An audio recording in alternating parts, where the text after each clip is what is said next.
menghukum atau mempanis member-member dari Alter Ego X adalah Hansoboy. Tapi once again untuk player of the game presented by KFC jatuh ke tangan Virji. Virji KDA-nya 0615 mungkin bukan KDA yang paling bagus ya. Tapi masalahnya bukan cuma KDA doang.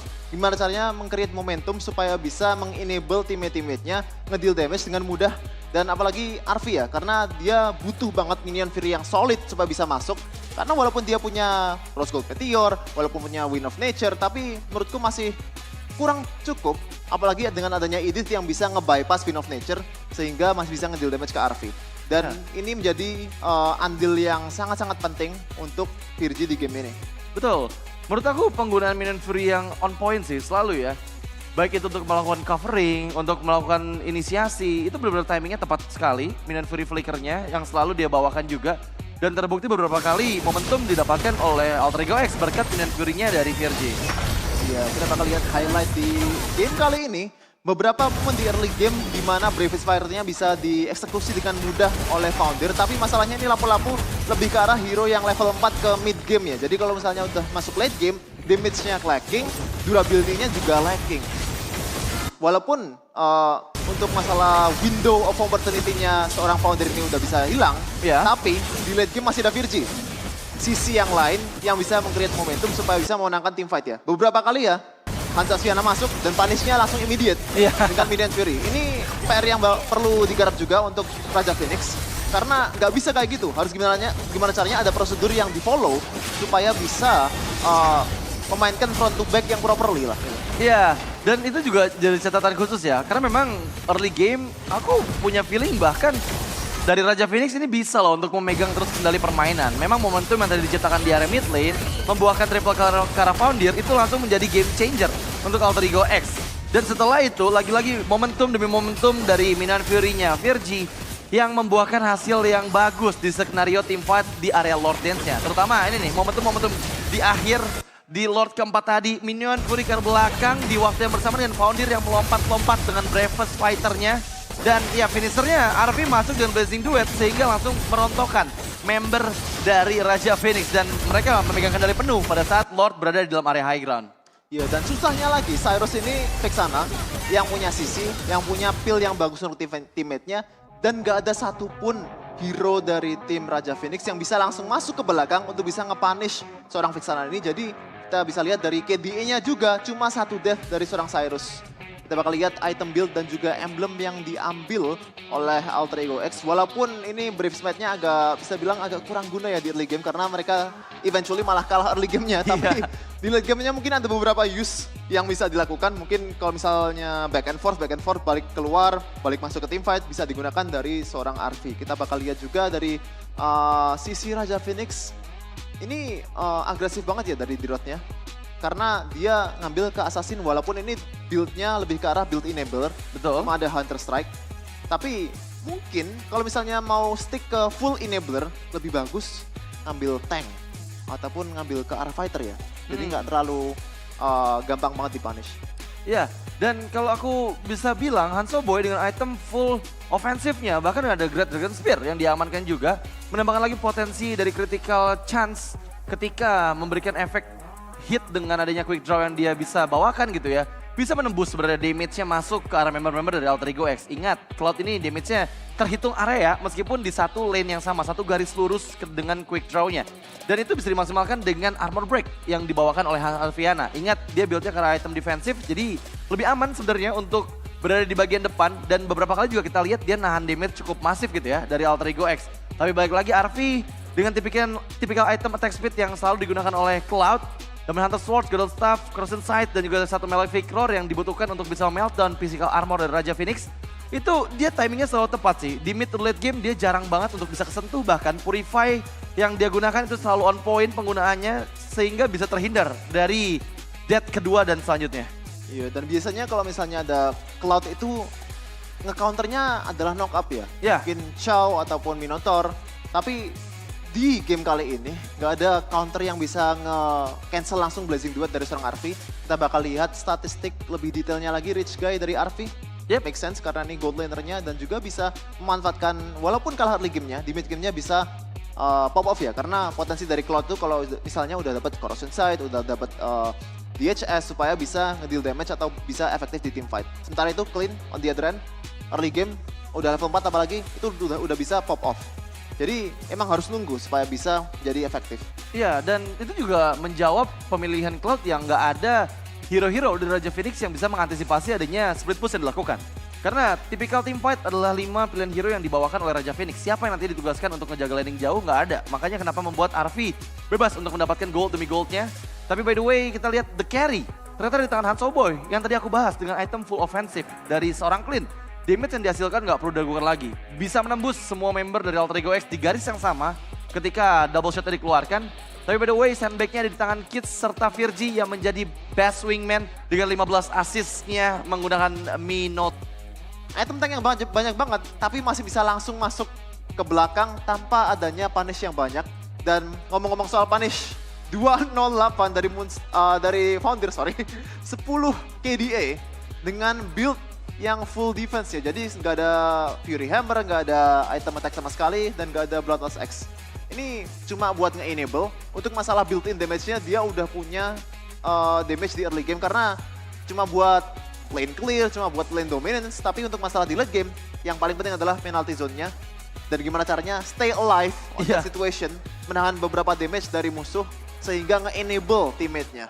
Iya, dan itu memang dilakukan oleh Founder ya. Momentumnya dapat dan juga nggak cuma momentum karena dia stay alive itu hal yang paling sulit sebagai frontlaner apalagi depan Arlott dan juga Tigreal gitu ya. Tapi memang dari segi highlightsnya kita bisa bilang Alter Ego X berbeda dengan di game yang pertama. Mereka jauh lebih dominan di awal-awal game ya, Chef.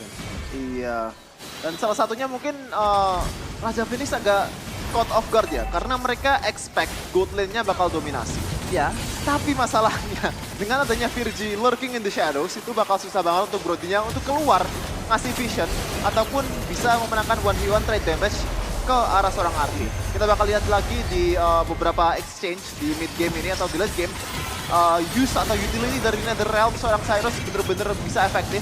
Founder lagi-lagi menjadi salah satu hero yang sangat-sangat important di game ini. Dengan Terizlanya, itu dia orang 4 loh. JR-nya tuh ketahan di bawah, sedangkan NetherRealm dibuka pas JR nggak ada. Iya, terisolasi bener-bener.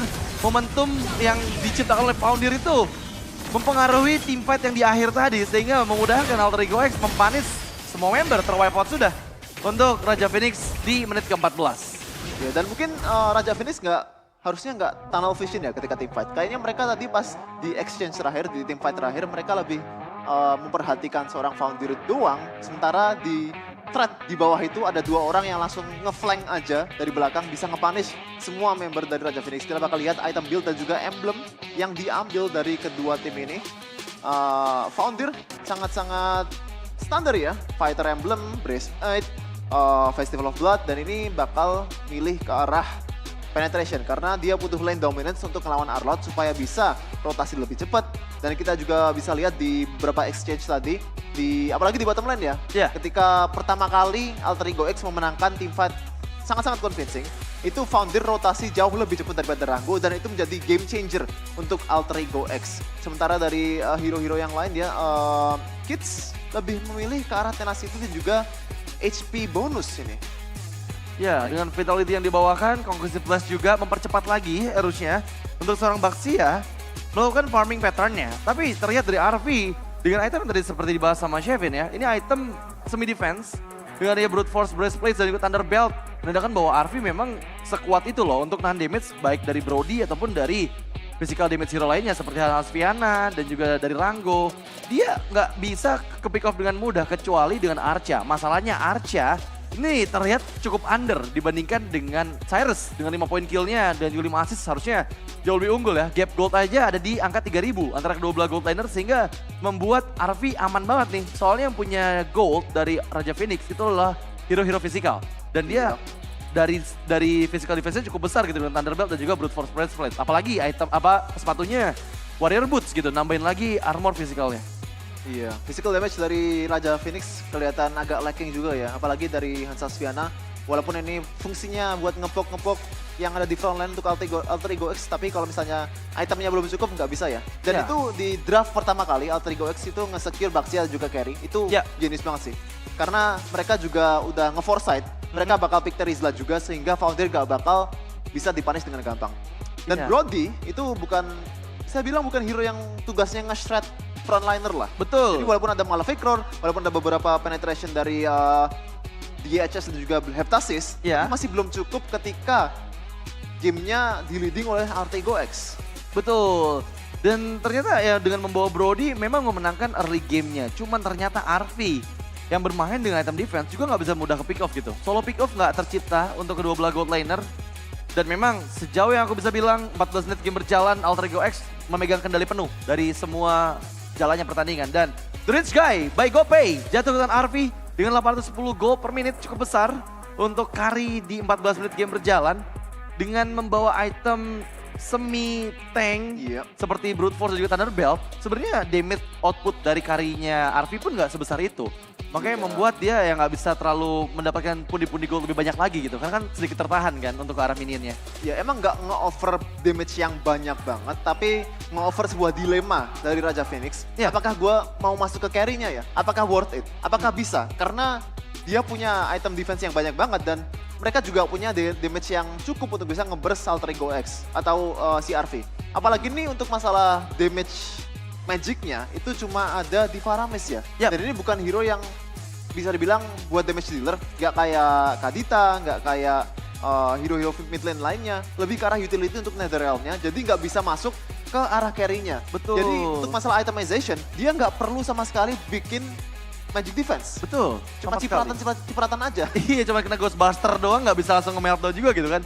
Bukan tipikal hero yang bisa ngasih constant damage DPS. Contohnya kayak Vexana atau yang lain-lain gitu ya. Dan itu loh yang memang membuat adanya keuntungan untuk RV sendiri. Jadi semuanya full item defense physical sehingga ya nggak mudah untuk Brody, untuk Arlot, untuk Bane bahkan yang tadi build-nya karena item ofensif bisa nge-meltdown seorang carry dari RV. Dan itulah dia untuk game yang kedua dengan 2 poin untuk kali ini Alter Ego X memegang match poinnya. Dan 1 kemenangan lagi dari movementnya itu bisa dipanis. Dan player of the game jatuh ke tangan RV dengan Bruno yang dibawakan 5 kill, 0 death dan 4 assist. 64% kill participation karena memang tadi banyaknya space untuk RV untuk mendapatkan farmingnya di laning jauh. Iya, tapi space itu berhasil di-create oleh teman-temannya ya. Jadi shout out juga untuk semua member dari Alter Ego, apalagi Virgi di early game yang beberapa kali final slash-nya bisa merubah keadaan lebih baik. Iya. Ketika 4 lawan 4, 4 lawan 3, dan beberapa engage ke dalam turret, outer turret dari Raja Phoenix ini. Tapi di early game walaupun bisa bilang agak quiet ya RV ini. Iya. Sampai mungkin beberapa menit itu masih 0-0-2. Masalahnya adalah ketika udah late game, ketika udah punya item nanti, apa jawabannya dari Raja Phoenix? Itu dia. Karena memang susah ya untuk bisa men-take down seorang RV gitu. Dan terbukti early game pressure yang dibawakan oleh Alter Ego itu momentumnya dimulai pada saat tadi di awal-awal ketika Final Slash yang membawa keberuntungan untuk Alter Ego.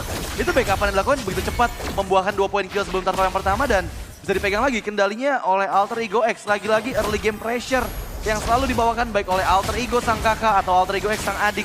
Ini benar-benar bisa ngasih tekanan mental ke tim lawannya. Dan kali ini dibuktikan dengan 2 Lord yang dibutuhkan. Mereka bisa loh untuk setidaknya mengompongkan semua base turret dari Raja Phoenix. Dan ini gujah banget dari Alter Ego X ya. Gimana caranya neutralize mid Pakito ini. Karena walaupun potensinya tinggi, tapi ketika kalau udah ada vision yang bagus dan juga main lebih safe, checking bus tiap kali mau masuk, apalagi Novarianya karena itu adalah prime target dari Pakito. Kita nggak ngelihat sama sekali solo kill dari serang Arca ke hero-hero vulnerable dari Alter Ego X ya. Karena mereka tahu cara melawan Pakito ini. Ya, dan ketika sudah berhasil, ya mereka tinggal memegang kendali dan inilah dia. Untuk 16 menit di game ketiga kita dan membuat Alter Ego mendapatkan kemenangan match pertama mereka di Progressive Round. Kita beralih ke item build dan juga emblem yang dibawakan. Karena harusnya dari RV, sang player of the game ini masih dengan emblem assassinnya ya. Quantum Charge dan juga Tenacity dan juga Fatal yang dibawakan ini memudahkan dia ketika udah jadi item-item kritikalnya. Akan ada chance kritikal yang lebih besar lagi serta penetrasi tambahan dari emblem assassinnya. Suka banget sih pick dari Tenacity ini. Karena ada opsi untuk ke arah Weapons Master. Untuk masalah di pro play, tentunya defense matters. Iya. Karena semua orang itu jago, semua orang itu bisa nge-pick off lu. Jadi gimana caranya stay alive, tapi masih confident lah. Confident dengan respect. Oke. Itu adalah strategi dari RV ini dengan Tenacity-nya. Kita bakal lihat di itemnya juga. Full damage, kecuali di boots-nya mungkin bakal dijual nanti ketika udah punya duit yang cukup. Tapi kayaknya tadi ada switch item ya. Karena aku lihat Wind of Nature pernah dibeli dari RV. Mungkin di swap dengan GDS karena dia mau nge-end game. Dan Mungkin Wind ya. of Nature udah dipakai. Iya mungkin ya, karena harusnya tetap ada Wind of Nature buat antisipasi pressure dari Archa. Karena Archa lihat itemnya full offensive, mid lane Pakuito, dengan Hunter Strike, Malphite Roar dan juga Blade of Despair. Cukup harusnya untuk 3 item tersebut melumat habis para backliner dari Alter Ego X. Dan tadi beberapa kali memang kita lihat juga ya, presence dari Pakuito-nya bisa nih ngedorong backliner dari Alter Ego X. Masalahnya belum membuahkan point kill aja. Cuman ngasih pressure tapi masih bisa dihindari baik oleh RV ataupun oleh Cyrus gitu. Yang membuka vision dan terus-menerus membuat repot para ambush-ambush hero dari Raja Phoenix. Ini yang kenapa tadi aku bahas di drafting game. Ketika Fredwin ini masih available untuk Raja, tapi Novaria tuh nggak boleh dilepaskan. Ini yang terjadi sehingga membuat hero-hero yang bisa memberikan efek kejut semakin susah gitu. Dari Raja Phoenix mendapatkan apa yang mereka mau. Seperti dari tadi, Astral Echo, Astral Spear, Astral Meteor dibuka untuk mengantisipasi adanya pick of power dari Archa sebagai mid laner damage hero dari Pakuito-nya. Tapi emang susah sih ketika udah ada threat yang kelihatan banget dari Alter Ego X dan juga ada poking-poking dari Bruno dan juga Novaria. Gimana caranya ketika mau masuk team fight dan punya HP yang cukup untuk bisa kontes di team fight tersebut. Walaupun mereka punya Florin, tapi use-nya nggak terlalu tinggi karena mereka udah kehilangan gold yang banyak, tertinggal banyak banget. Dan Rich Guy dari by aplikasi baru GoPay itu adalah RV, make sense, 3 game in a row ya. Yep. Karena emang gold laner juga pantasnya begini. Damage to turret kita bakal lihat 0 ke 42.000 dari Alter Ego X. Jadi ini statistik yang bisa menggambarkan seberapa dominan Alter Ego X di game ini. Karena sama sekali nggak ada satu hit pun ke arah turret dari Alter Ego X. Jadi really good housekeeping. Yep. Dan juga mereka, gimana ya, walaupun mereka agresif di team fight-nya, mereka masih nge-defend turret-turret mereka dengan baik. Iya, jadi laning manajemennya bagus banget ya. Yep. Meskipun nggak ada hero yang bisa ditugaskan sebagai split push hero atau laning jauh hero, tapi ya dengan semua draft yang mereka bawakan, mereka masih bisa antisipasi pressure dari Archa yang memainkan laning jauhnya gitu. Dan kalau kita lihat RV sebagai the carry dengan damage dealer terbesar dengan 76.000 damage-nya, itu benar-benar bisa dihasilkan, apalagi itemnya full offensive ya. GDS juga tadi udah ada, jadi menambahkan lagi critical hit ke arah member-member dari Raja Phoenix. Hans Aspiana sebagai sandbag, 939.000 damage dia terima. Sementara Cyrus yang pasti selalu dengan Novaria ini muncul sebagai best wingman ya. Iya. Selalu dengan Astral Echo dan juga Astral Spears-nya itu bisa mendapatkan assist kepada member-member dari Raja Phoenix tadi. Emang ngeselin banget sih. Ada beberapa momen di mana Archa itu mungkin bisa get away dengan movement speed-nya, dengan dashes-nya, dengan durability-nya, tapi langsung ditembak dari parkiran. Iya, jauh banget ya. Dan player of the match kali ini jatuh ke tangan Virgie.